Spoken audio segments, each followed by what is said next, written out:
Bakit namin ginawa ni Pangulong Duterte yung war on drugs? Bakit? Alam niyo ang rason?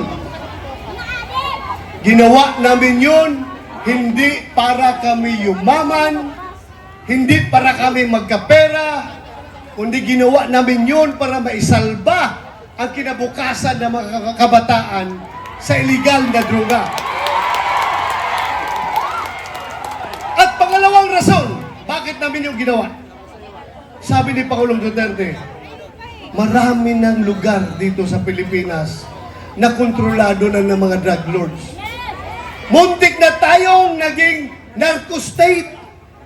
Sila na ang nagdidesisyon kung sino ang pwede maging gobernador, maging congressman, maging mayor sa kanilang lugar.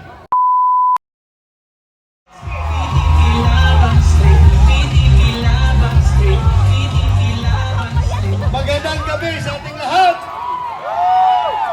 Unang-una, nagpapasalamat ako sa inyo.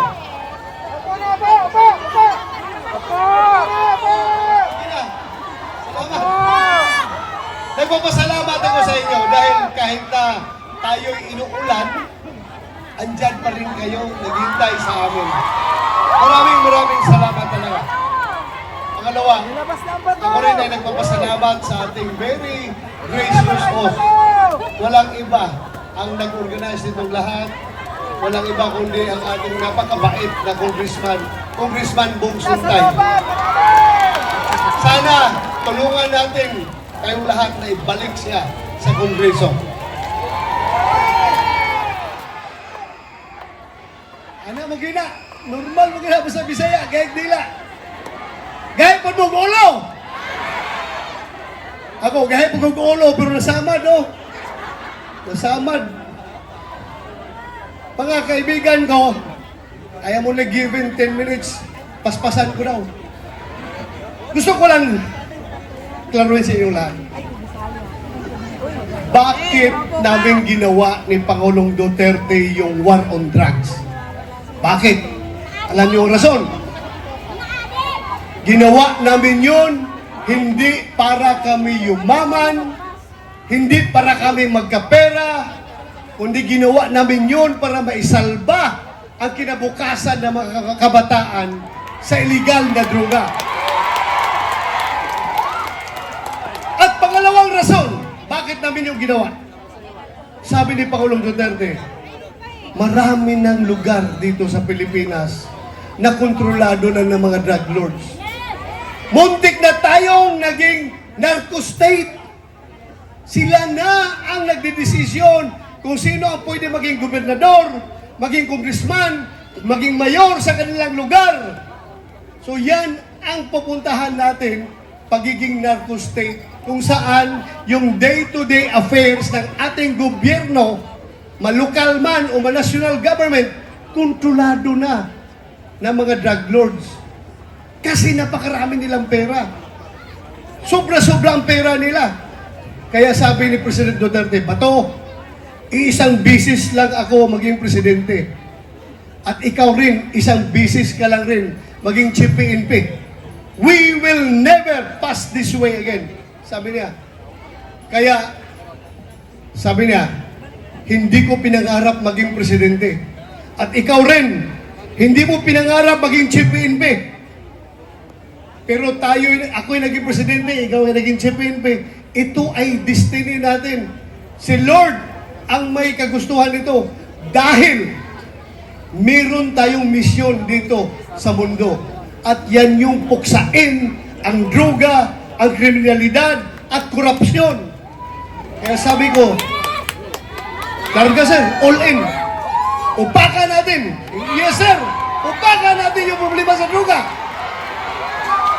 Ang droga, hindi dapat bibihin yan. Walang dissenting approach pagdating sa problema ng droga. Anong kailangan? Kamay na bakal! Tingnan mo! Anong ginagawa nila ngayon dito? Ginagawa nilang hero ang mga drug lord. Lumaki ng ulo ng mga drug lord ngayon. Sila na ngayon tumatakbo pang mayor. Anong mangyari sa ating bansa ngayon? Pilipino na pulis, pinagsaset in contempt, pinagkukulong. Ano na mangyari sa bansa natin pag ganun? Kawawa ang bansang Pilipinas. Kaya mga kaibigan ko, alam nyo, nakita na niyo nangyari kay Pangulong Duterte. Ha? Yung kanyang mga karapatan ay binaliwala. Yung mga legal na proseso natin, dinidisregard. Ang ating konstitusyon na nagsasabi na hindi dapat dadalhin ang tao kahit saan kung walang order galing sa ating korte. Binaliwala nila, niyurakan nila.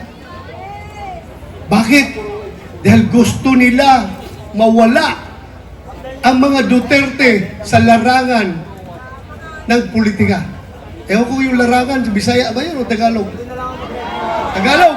Oh, gusto nilang mawala ang mga Duterte. Yun ang kanilang plano. Yan ang kanilang ginagawa ngayon. Papayag ba tayo nun? Sobra naman pang-aapi yan. Di ba?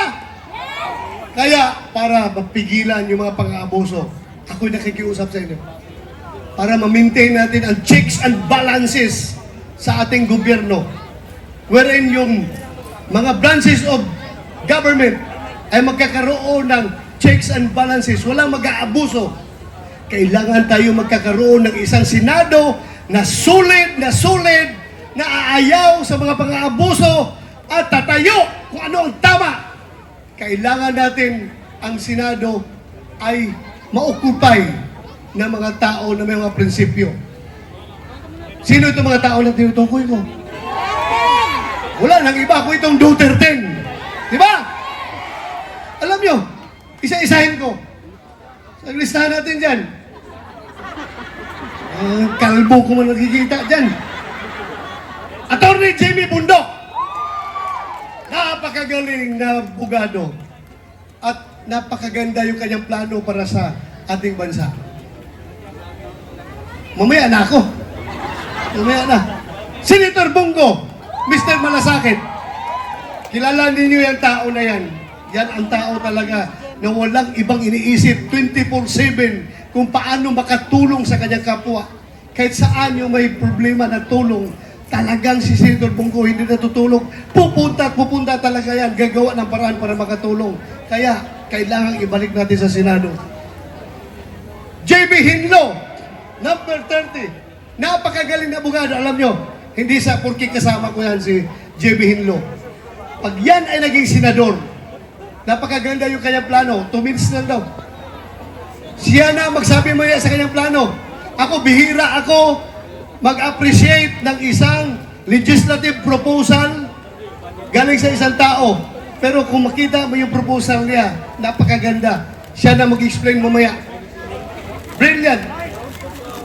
Attorney Raul Lambino, napakagaling na abogado at magaling sa agriculture. Rodante Marcolita, Congressman Marcolita, walang tatalo dito sa debate kahit sino. Pastor Apollo Kibuloy, man of God. Ganda no? May mga abogado, mayroong man of God. Attorney Vic Rodriguez, ayaw ng korupsyon. Kaya umalis siya sa gobyerno dahil nakikita niya hindi na maganda. Kaya itong tao na ito may prinsipyo talaga. Philip Salvador, premyadong aktor, multi-awarded. Ang puso niya ay grabe para sa mga mahirap. Doc Marites Mata, magaling na doktor.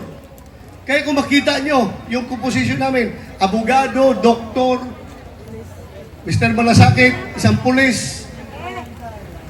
Ang galing. Kaya sana, suportahan nyo. If you want to have a Senate na hindi magpapagadon, no?